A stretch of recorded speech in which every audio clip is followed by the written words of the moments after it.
I want to welcome everybody to the first webinar we've had in quite a while. We're excited to be able to update everybody on where we're at with West Telecom as well as with our Teo platform. Our goals today are give you a quick update on West Telecom, give you an update on the Teo platform, not only where it's at today, but as well as where we're taking it. Garrett's going to share some of the roadmap. And then I'm going to go over some pricing at the tail end. And then we're going to make all this available to you, when we're done later on, if you want to look at it. We'll have all this information available. So without any more waiting, I'll move on with it. If you can go to the next slide. Garrett, you're my flipper, right? I am. You are. So just quick update on the company. I think some of you know, some may not know. Back in July 1st of last year, we merged with Slick Fiber. And in bringing the companies together, we now have roughly 103 employees. We have access to a very large development fund out in New York City. We're using the funds from the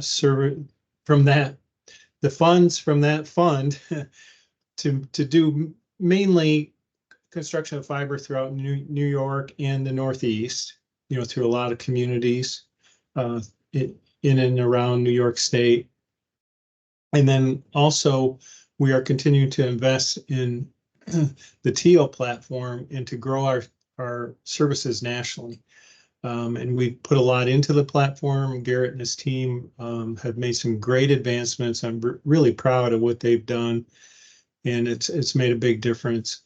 And then the other thing that we want to do is start to do more investments into our partner ecosystem, do more communication efforts with the partners to help grow the product and create more win-win opportunities for both West Telecom, Teo, and our partners. So if you can go to the next slide, our vision for West Telecom remains the same. We want to be great at designing, delivering, and supporting mission-critical communication solutions. So everything we design, everything we do is focused on making it mission-critical. We have to stay that way. We have today still 11 hospitals that we serve with voice communications. We can't have issues. We got a couple big telemedicine networks we support, a lot of mission critical companies that we support where they can't withstand any downtime. So that's a very important thing for us. It continues to be our focus. Next slide, please. Our product suite and service suite is pretty broad. We have both a hosted voice platform and on-premise platform. We can create redundancy with the hosted voice by putting it both up in the cloud and down at the prem. We also have Microsoft Teams integration that we can deploy. We have a lot of the managed solutions that we deploy, mainly in New York State. We do the managed solutions. We can do straight internet, managed internet. We can provide SD-WAN services, for multi-site businesses and organizations. We also have direct tie-in today to cloud and content delivery networks. And what I mean by that, and I'll show you in a sec, we have direct connects into Google, Facebook, all the major internet exchanges up in Montreal as well as down in New York City. So we can stream direct, whether it's off an Azure platform or an AWS platform right onto our network, which really enhances the quality and reliability of the content.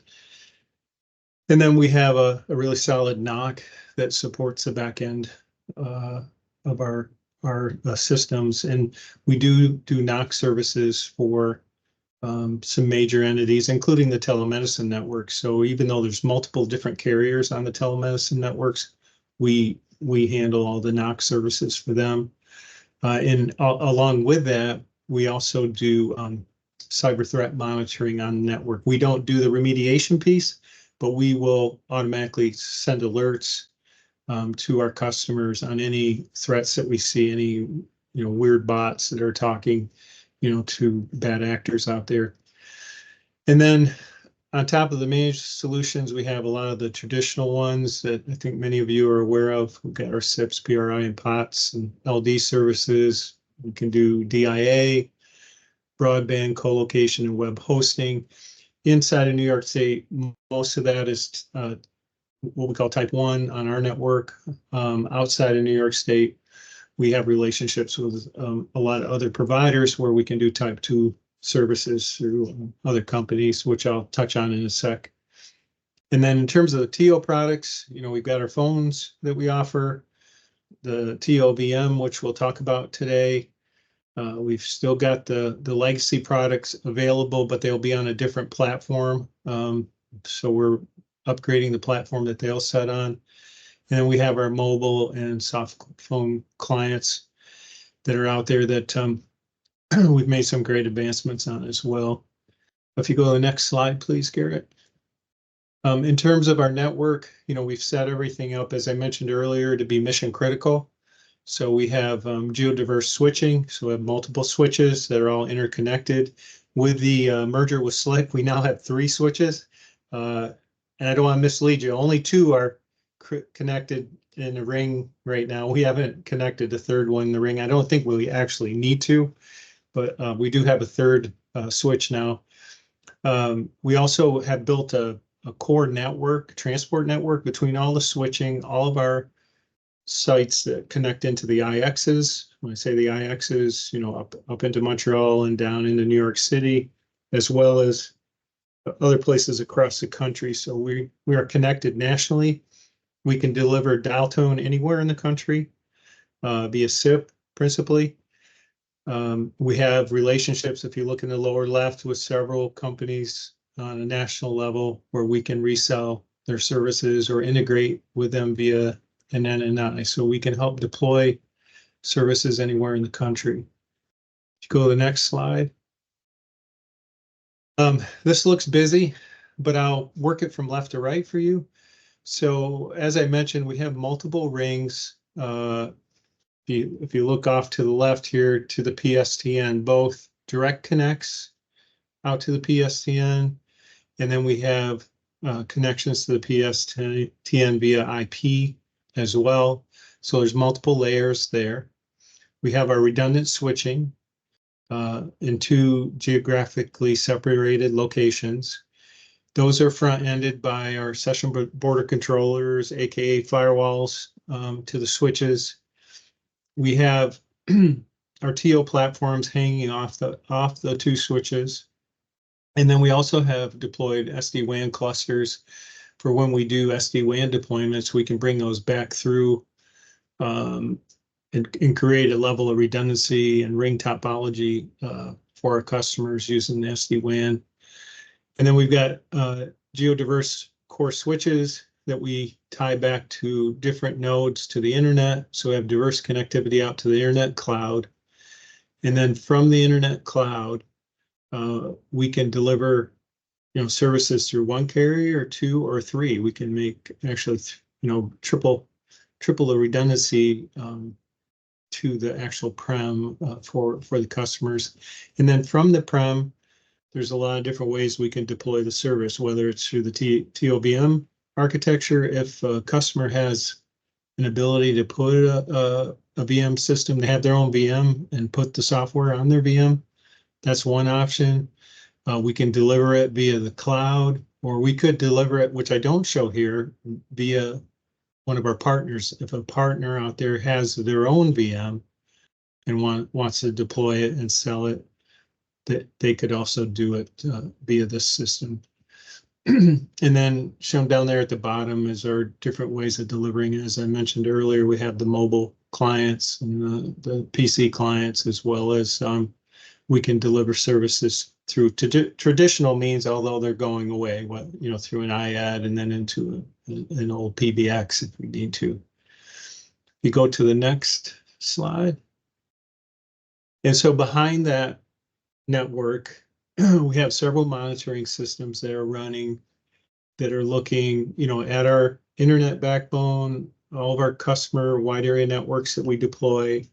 We're looking at the quality of service metrics, any threats that are detected are factored in, as well as loads, traffic loads across our network. We have a weather map that shows, all the traffic loads across the major segments of the network.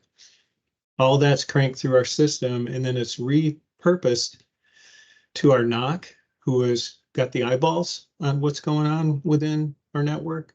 And then we also push out this data to our mission critical app, which we give to our customers, principally the IT directors, the CIOs. We also provide that to our partners so that they can monitor their customers' sites. If you go to the next slide, this is just a pic of the mission critical app. So with the app, customers can create support requests. They can monitor the activity and progress on a ticket that's in the system. We can send or push out notifications, maintenance notifications through the app to our partners as well as to our customers. We can also, if there is a network outage somewhere, we can push updates on resolution of that outage out to our customers. And, we continue to work on updating the app with more features as we go. You go to the next slide, Garrett. So, our philosophy with our partners is we believe in treating you as our partner as part of the company. That's what we want. In essence, like McDonald's has franchises, we would like our partners to be treated as a franchise, and we want to be able to do things to make win-win situations. And some of the key things that we are trying to do with our partner program is to help new partners in particular on board, help them with training and understanding how we work our processes inward to the company. We also help with market planning and helping create more demand. So that creates a win-win for both West Telecom Teo and our partners. We have a great team of channel executives and also a great carrier engineering team that can help with design, in the more complex deployments. We also have the quote desk team that can help with any quoting that needs to be done. And then they're dual-hatted, the quote desk team. They're amazing in what they do. They also help with coordinating the projects. Once we do make a sale and we go to deploy that product and service, they actually help coordinate that all the way through to the end. And then, behind all of this, we have our network operations center that's monitoring everything, handling all the troubles and the resolution. And then we have a carrier engineering group that's probably one of the most talented groups in the country that can take a look at anything that's going on and help out with that. If you go to the next slide, please. And we really have two partner programs. We've recently revised the agreements and the pricing that goes with these. We have the wholesale partner, who's set up to, basically resell our products, whether it's our equipment and software licensing, or it's, our phone services as well. They can be resold, or an agent partner who sells it and then gets a commission off it. So there's two paths that partners can take, or they can actually have a combination of both. There may be sets of products, i.e. like the equipment, the Teo equipment, and the licensing that they would, mark up and sell on their own, buy it from us wholesale, and then actually sell the voice services as an agent and get a commission. So there's a couple ways to skin the cat there as a partner. If you go to the next slide, please. So going forward, with our partner program, we want to continue to do more training, more webinars, more educational content for our partners. We're available to do, events and demonstrations. If you've got clients you want to bring in and give a demo on the Teo platform, we can support you with that. Dee's going to share some information, and we're updating a lot of the product and service collateral, especially with the advent of the Teo VM. There'll be more collateral available for you to use. And then the mission critical app is available for you to use as well in terms of having insight into what's going on with your customers. And then the other two things that we are going to be launching in the third quarter of this year, principally it'd probably be in the August timeframe, is leasing programs. We're digging into that so we can have a couple leasing options for you. If you got a customer who needs to buy a big batch of equipment and they want to look at a lease, we want to make that available. And then also, we're going to be launching a Teo users group. We want to get that off the ground and then actually let our partners manage that, where we can get cross-play between our partners on lessons learned and things that are working, and also create a way that partners can funnel requirements and feedback back to us, so we can help grow the product together. Go to the next slide, Garrett. So in summary, we've been around a long time as a company. We've continued to invest in the Teo platform. We're looking to grow more. We are continuing to focus on our mission critical approach with the white glove design, delivery, and support. And we've hit a lot of vertical markets over time. We've been very successful in the healthcare and education areas, and as well as municipalities. And then we've got a really great team that's experienced and can help you as a partner deliver some complex solutions. And like I said previously, we view our partners as part of the company. So I appreciate the time, and again, you attending this meeting, and look forward to your questions at the end. And I'd like to hand this over to Garrett. Thank you very much, Paul. So with that, we'll move on to the Teo UC updates and talk a little bit about what we've been up to and what we've got coming next. I'm going to touch on 4 items today. We're going to start with recent updates to the system so that you know what's already out there and deployed. We're going to talk about virtualization and everything we can do with that. Then we'll move on to the upcoming Teo UC 6.0 and what that is going to bring and the differentiation it's going to make. And then, as Paul said, we will be sharing our roadmap for the rest of the year so you can see what else we have on our plate, what else to expect to see coming out with, and more. So first up, on the recent releases side of things, I want to highlight the fact that we have in the last couple of weeks released a brand new soft phone application. This number 1 is going to provide a reworked push notification system that makes the apps be significantly more power efficient and significantly more responsive for inbound calls. It's now at the point where both on Android and iOS, you can actually kill the app entirely and still receive calls as long as you haven't logged out of the app. This also is the first time we've moved from a per server provisioning model into a centralized provisioning portion of it. So if you do ever have issues with the soft phone, we now have, as West Telecom, have more visibility into the configuration that the soft phones are receiving, so we can better support you on there. And then for those of you who are fans of dark mode out there, we've got a brand new dark mode look and feel. Makes it possible to use the app without blinding yourself.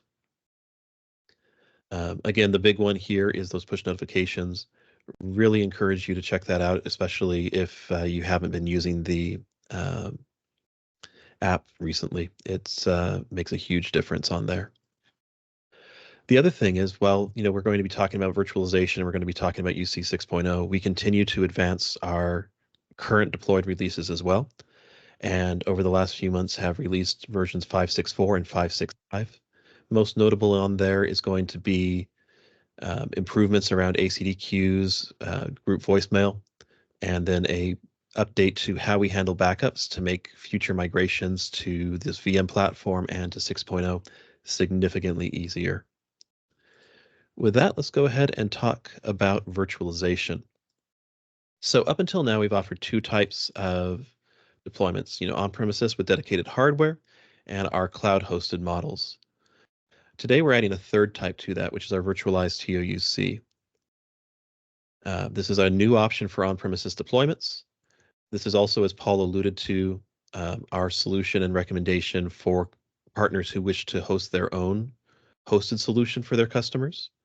and it's built and premised around the concept of being a multi-tenant solution. And this is the same capabilities we've been running in-house since 2022. So this is not something that is brand new that we're just throwing over the fence. This is something that we've been using for quite some time with a great deal of success. I want to talk about why we're virtualizing. The main one we're getting here is simplified installation. We want to make it much easier and much faster to spin up the systems. So that means there's no hardware to source. You can load the ISO, update it to the latest, and go. We can get updates done and installations done significantly faster and with significantly less logistics to manage on there. It's also simplified management. You're not having to manage additional servers. You don't have additional hardware to manage. Instead, you can do everything with VM platforms that you or your customers are already familiar with. And it gives us some enhanced capabilities. While our goal with the virtualization is to keep it feature complete compared with the on-premises deployments and our cloud deployments, as we've done in the past, the nature of being on a VM platform also gives you more capabilities, especially around things like backup and restore and migration options. So you can take advantage of those capabilities from your hypervisor without needing to jump through nearly as many hoops as before. When we're talking about pardon me, when we're talking about deploying VMs, we have a few discovery questions that we aim for to make sure we're understanding and proposing this in a solution that makes sense. So first is, are we looking at an on-premises or cloud solution? Because we treat the VMs as a physical or the same as a physical server in terms of being on-premises or hosted with a partner. If they're looking for a cloud solution, we generally don't pursue discussing VMs anymore. Instead, we focus on the benefits of the cloud solution. One of the great things about how we deploy our product is the fact that the feature set's identical. So we can always come back and revisit that. So we can start out saying, are you looking for cloud? Are you looking for on-prem? Start that conversation, get a provisional answer, and then as we get towards the end of the sale, come back and revisit that. If you've picked up on things that say, you know what, they're looking for cloud, but they'll benefit more from something on site due to their redundancy requirements or pricing capabilities or the preference for OpEx or CapEx versus OpEx. So it gives us a lot of flexibility with how we approach this because you're not having to get into the weeds about what capabilities exist where because they're consistent across the board. We also, of course, want to make sure that if we are going into a VM environment, that they have an existing VM solution or have plans to build a VM solution to start with. One of the things we want to avoid is coming in with a VM solution that would require a large upgrade to their existing platforms, because that's going to undo a lot of the benefits that come with virtualization. We still think it's a net positive, but having to come in and say you've got to upgrade 5 of your servers in order to handle everything you're needing on here is not a conversation we're looking to have with the customers. We want to say, let's take advantage of the investments you've already made and provide you the best capability there. And then finally, and because we're working with our partners here on this call, the answer is pretty clear, but we want to make sure that the expertise exists to manage that VM solution. We want to make sure that we set everything up for success and not set up a situation where, great, we can virtualize. What does virtualization mean? We want to make sure we're working with customers who have an understanding of what that looks like and the benefits and particularities that come with managing that. Like I said, though, because we're working with you as partners, we know you've got a great background there, and you can provide those capabilities to the end customer. Let's talk a little bit about specifications and how we're deploying this. Right now, we have the VM available in 3 flavors. We have the VM 100, VM 500, and VM 1500. Those are spec'd based out on the maximum number of seats they can support. One thing I mentioned earlier is that we really believe that this is a great solution for hosting your own multi-tenant environments. And to that end, we've included tenant licensing from the ground up with these VMs as opposed to being an additional add-on that you have to purchase. This makes it much simpler if you want to come in and turn up your own hosted environment. You already have the tenant's licenses there, so you're already multi-tenant from day one without having to jump through a number of hoops. We have tested this on VMware, Hyper-V, and Proxmox, with most of our production deployments at this point being in VMware, but most of our development is on Hyper-V and Proxmox. So we have a, as I mentioned before, we've been running this in production for coming up on 2 years now. We have a very strong confidence in what we offer and are looking forward to getting that further out in the field. All right. Next up, we're going to move on and talk about UC 6.0. But before doing so, does anyone have any questions about the virtualization? I want to make sure that we're giving options to talk there as well.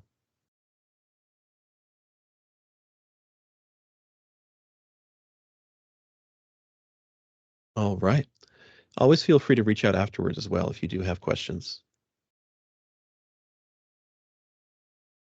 Next up, I want to talk about UC 6.0. This is our biggest release since we did the full UI refresh with the 5.6 branch, and we're really excited to see what's coming, what we can build with it, and what's coming afterwards.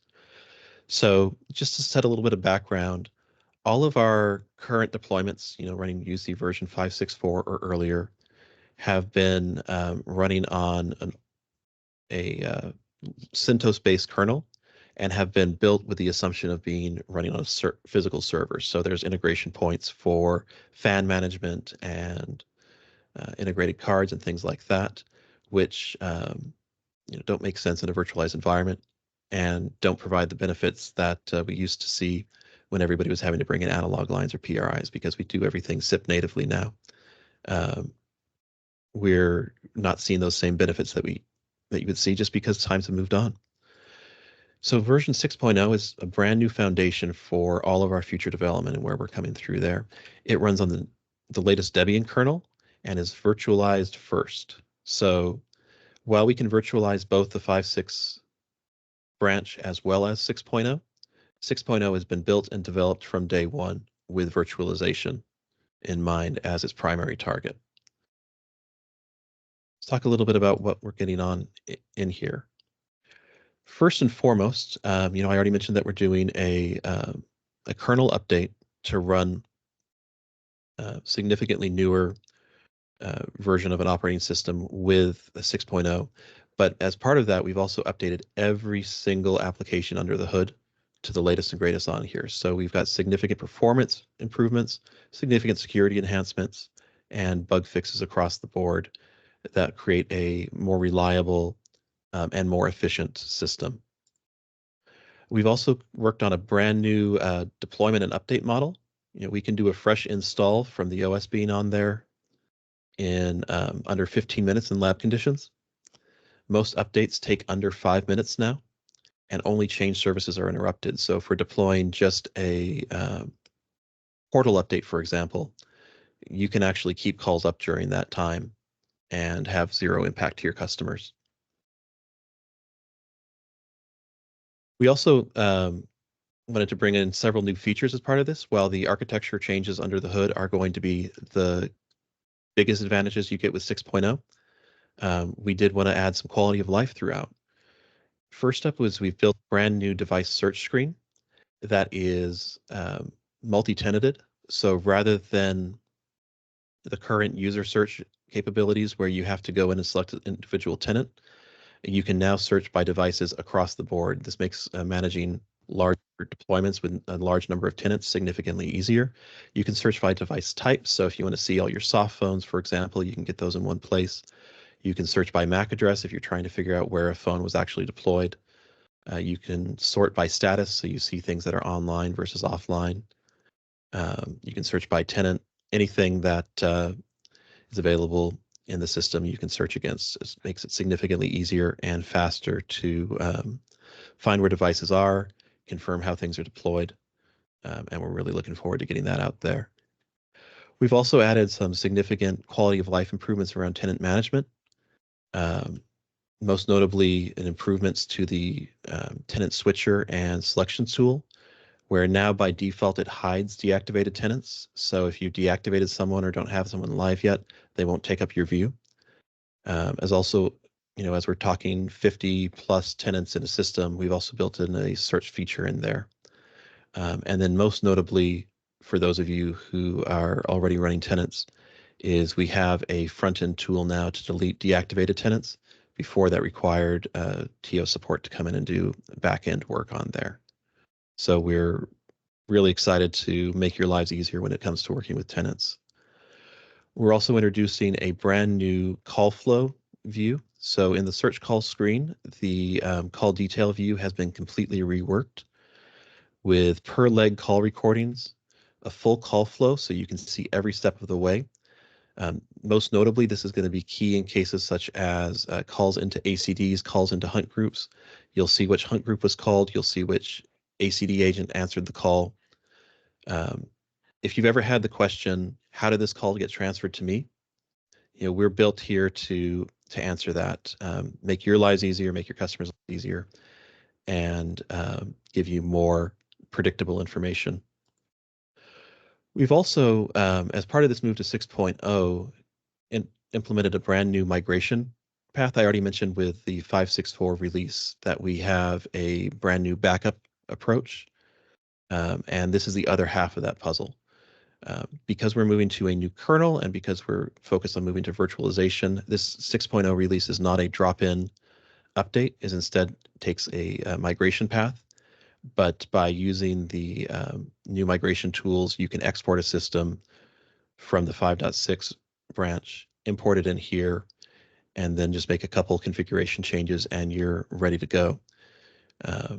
We've been using this internally and I'm very excited to get this out in the field for you. So those are what to expect coming up in UC 6.0.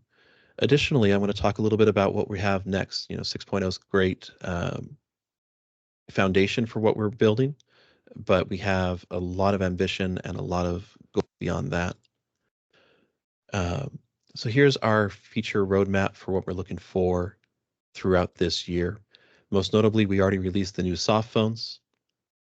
We'll be following on our 6.0 release with an update to our clustering model that is going to enhance our functionality or enhance our capabilities while matching functionality. Just like we were updating every other application in the system, we're updating how we manage clustering with the goal of making it more consistent, more reliable, and more performant. Coming on from there, we're going to be working on a brand new user portal. Most notably on here is it's going to be activity focused. So it'll be faster and easier for a user to get in and to make or take action rather than having to navigate through a menu that's full of settings as well. They'll have one place to go to do any activity they need to, whether that's check voicemail or send a fax or manage from there.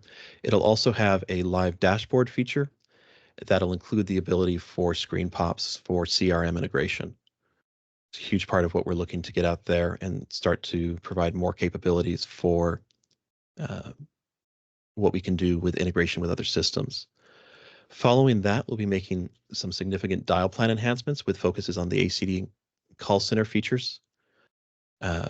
This includes the ability to bring in chimes, the ability to have breakout options out of ACD flows to make the call flow simpler and reduce the need to cycle through auto attendance and other capabilities to present options for voicemail. We're also going to be building a short codes or flexible routing destination block into the dial plan. And this is going to allow us to replace features right now that have been hard-coded behind the scenes and instead allow us to do it all up front. Everything that we're doing, we want to make it so things that before required coming through support and doing customizations instead can be done directly through the UI, making it easier to manage and more powerful at the same time. And then later this year, we'll be revisiting that user portal and bringing in phase 1 of SMS integration.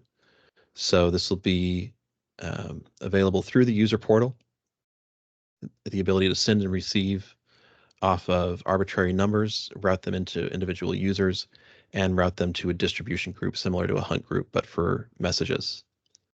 We're really excited to get that out there and see how our customers can benefit from that. You'll also notice that we have several API enhancements and monitoring enhancements that we're working on at the same time. These are tools that we're building both for ourselves, but also to make it easier to integrate with your systems. So we'll have an audit API, so you can more easily and quickly get a real-time view of license usage and visibility. We'll have a management API, including tenant creation.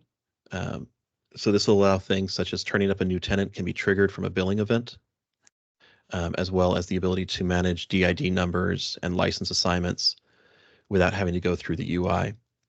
And then we'll be building out more real-time monitoring as part of this too. So an event-driven system that can provide alerts as well as SNMP integration so that you can better monitor your systems and better support your customers that are out in the field. So we've got a packed 2024 and are excited to get this all out there to you. With that, I'm going to turn things back over to Paul, and he's got some pricing updates. Great overview, Garrett. Thank you for doing that. And I'll move quickly. I've got 3 slides on pricing. The first one is our general user extension license, all the way through down to the power supplies. The MSRP price, which we sell direct to retail, is shown in the first column, and then the partner pricing, and that's shown at a 35% discount, is in the last column. Garrett, could you highlight any changes we made? You can explain it better than I in terms of the extension licensing. Sure. So one of the big things we've done is we've simplified our approach to third-party device licensing. Before, that was bundled in with a user extension license, but that caused confusion and was not an efficient approach. If all you needed to do was add a third party and you already had the user extension license ready to go. So we've lowered that price down and put that in there to give you more flexibility and make it easier to quote out opportunities. Yeah, it's definitely more straightforward now than it was before. If you can go to the next slide, Garrett. This is our server pricing. The first 2 items are our legacy pricing, which hasn't changed. That's still available, but we're end of life now. And then we've basically taken the VM platform, the software platform, and we've placed that on the next gen server, which, depending on the requirements, we'll quote those separately. It typically is a 1U device, rack mounted device that we will propose to you. And then we have our 3 license packs that Garrett talked about earlier, the 100, 500, and 1500, with the 10, 25, and 50 tenants bundled in with the package. That's a great start for if you want to build a business off the VM server. You can get started pretty quickly with all the tenant devices in it. And if you go to the last slide, as I mentioned earlier, we have retail pricing as well as wholesale pricing for our partners to work with. We've updated all of our pricing. We got POTS services as well as the SIP services laid out for everybody that are very competitive. And then the one thing we did do is we broke the hosted seat feature set away from the SIP appearances. So I always use the example of if we had 100 seat customer, you would buy 100 hosted seat feature sets, one for each seat, each seat within the business. And then typically we use a 4-to-1 blocking ratio. So you'd need 25 SIP appearances to support that 100 seat service. So you're able to scale it and break down the quoting to the customer a little easier than having everything bundled together. So that was one of the major changes we made, in addition to dropping the pricing down quite a bit on our voice services.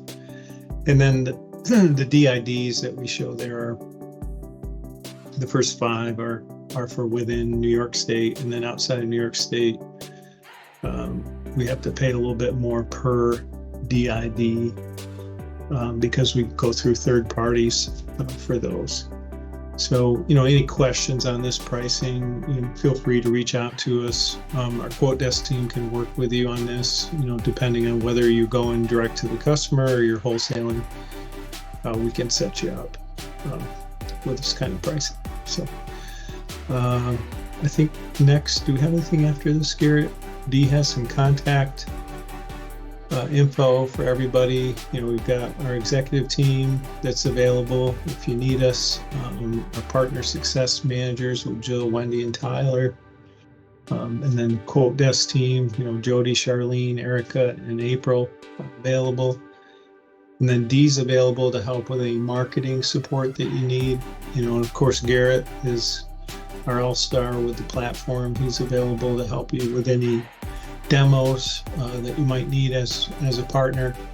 And then we have the general sales and support lines you can call into as a partner. Anything beyond this, Garrett?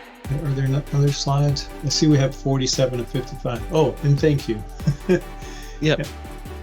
Thank you. This is, I think, the most important one.